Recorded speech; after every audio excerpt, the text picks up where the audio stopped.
My name is Craig Harmon, and it is my intention in the next few minutes to ask Dr. Maynard Seaman some questions. I know you were born in Sully County in central South Dakota, and what do you remember about growing up there in the 30s during the really dry times in South Dakota? Well, actually, I was the fourth of 5 boys, and later on a girl. And many of the folk here are familiar, I think, with the Seaman family from Sully County, but we were poor like most everybody else in those drought years from 29 on. And so you grew up during those years, and you went to school at a country school in north and west of Oneida, if I'm right? Yes, it was a one-room school, and actually my first grade teacher was Mary Hofer, who eventually married Dr. Glanzer from down at Minnow. And the last I saw of Mary, she was 100 years old and living in the home there in Freeman, where a good many seniors live in their final years. Now, I want to jump ahead, Maynard, and ask you some questions regarding your call to the missionary field. And I'd like to have you explain to me a little bit what came first, the call to mission or the call to become a doctor. How did that all work together? Well, the call for mission came before deciding to go into medicine or trying to go into medicine. But basically that arose at Byron Bible Camp, where Huldah Lubers from Tyndall came as the camp missionary from India for one camp session. And while she was there explaining how God was working in India, she said, well, we tried to take a vacation over in the little country of Nepal because it looks so beautiful looking at those snows even as far as we were from Gorakhpur.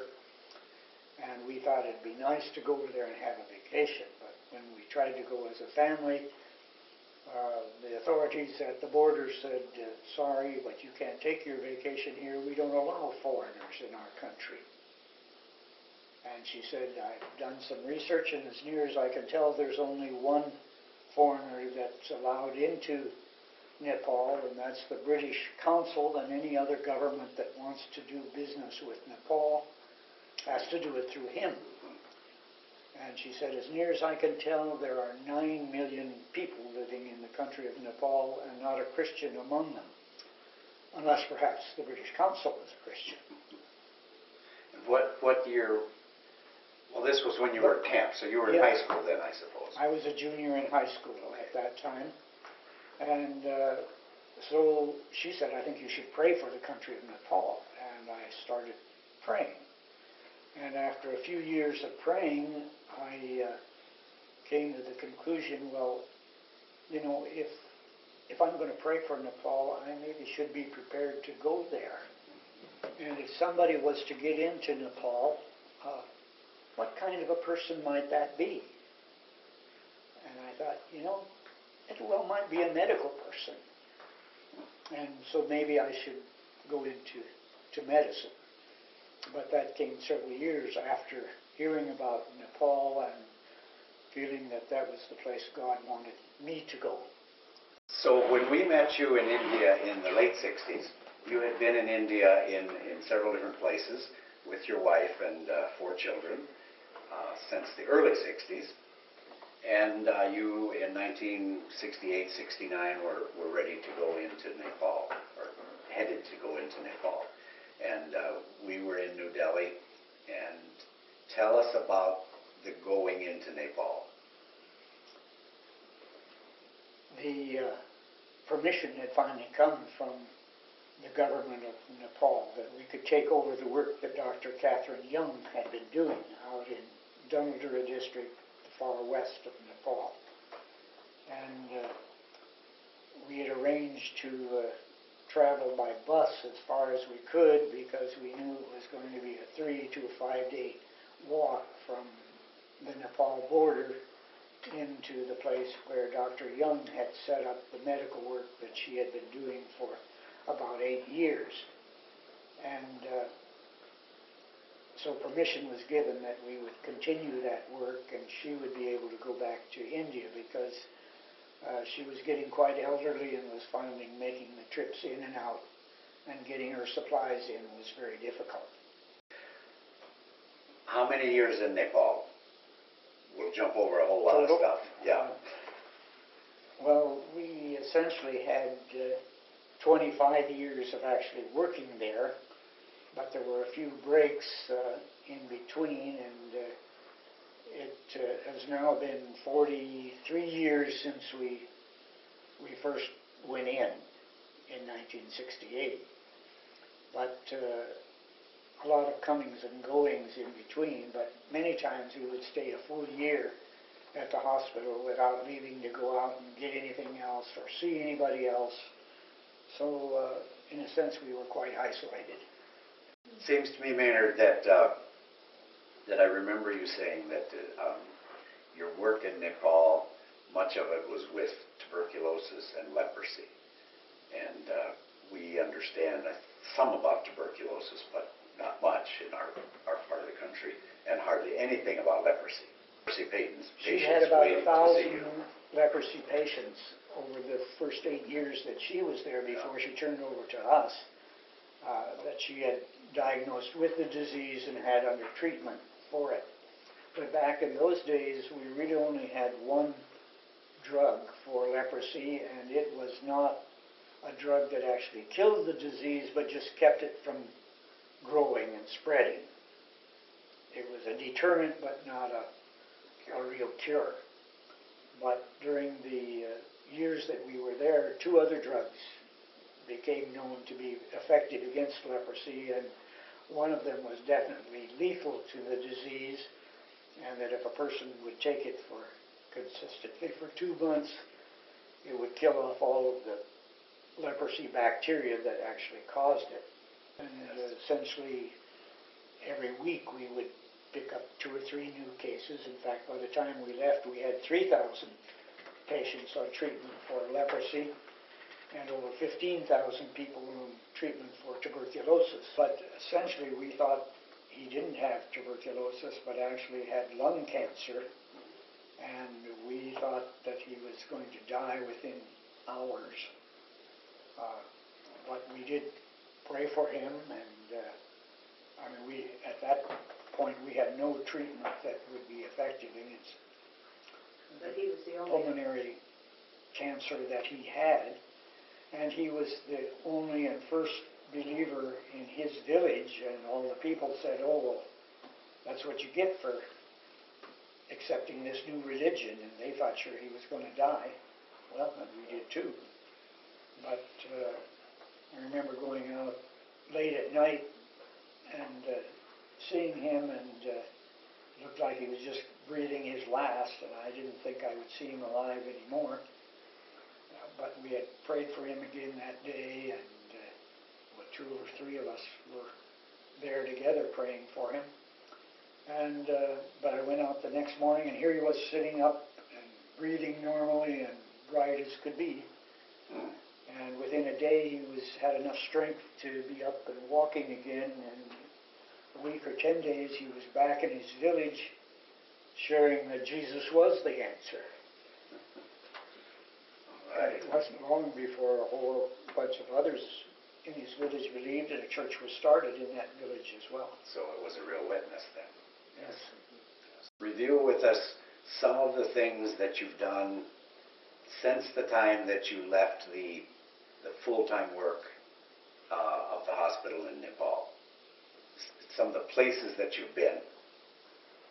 Well, the first place, basically, other than India and Nepal, that we visited was Sri Lanka, because when we received word that we wouldn't be allowed back into Nepal because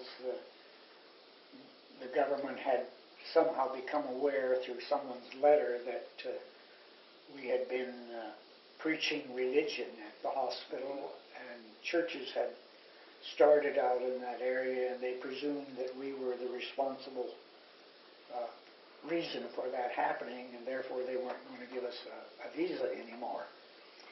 But after we retired, we spent a few months in Kyrgyzstan. There, actually, we were asked to help train specialists to become generalists, because everybody in the Soviet Union had been trained as specialists in their areas of service. And because a child was required to see 8 different doctors to get his form filled out to start school, the one who looked at the eyes didn't look at the ears, and the one that looked at the ears didn't look down the throat, and none of them listened to the heart, and none of them knew anything about scoliosis or any abdominal diseases or urinary diseases or anything else. And so they would have to see a specialist in all of these areas, and then finally they'd have to see a psychiatrist to see if they were mentally capable of starting school. When you spoke and did exactly what they accused you of doing, presenting the gospel to the people at the hospital, you did that through a translator almost always, right? Well, Or in not Nepal, really, because we had studied Hindi in India, and it was essentially the trade language out in western Nepal, and is quite close to the Nepali language.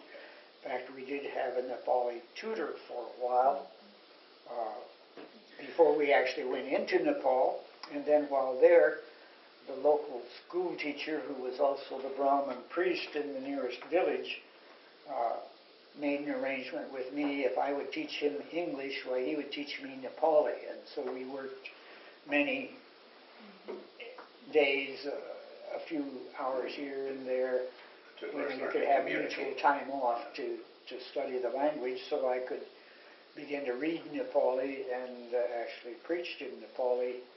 and this hasn't been very long ago, but your trip back to Nepal in order to receive an award or a presentation from the government, the royal family in Nepal, in relation to your years there. That essentially came about because there were 3 young men who had had their schooling with our kids up in Dungaldura at the hospital, and who had played with our kids when they were growing up, who are now in their own businesses down in Dungirdi, near the border with India on the south. And it was in their town that they were having this trade fair, and they essentially were trying to share with all the people the progress that had been made in western Nepal through the last 30 years. And these young men said, well, the main reason for development in Dungaldura district was because the hospital was there. And if it hadn't been for the hospital and the medical work that was going on there, and their encouragement of the building of the road and increasing in transportation and goods being brought up and everything, it wouldn't be near as developed as it is today. And so they thought, when the Prime Minister came out to honor a few other people that had helped in the development of the country, why, we ought to be commended as well. And so they urged us to come and get this. Actually, they didn't provide our transportation. God had to provide that. But anyway, we were there. And they invited you back with open arms. Invited us back, and the Prime Minister came and garlanded us and gave us a plaque acknowledging that we were active in the development of western Nepal. Provided significant... And about 15,000 people gathered out there to hear this presentation. And what year was that? 2008. 2008. All right. So My prompter told me. Just 3 or 4 years ago.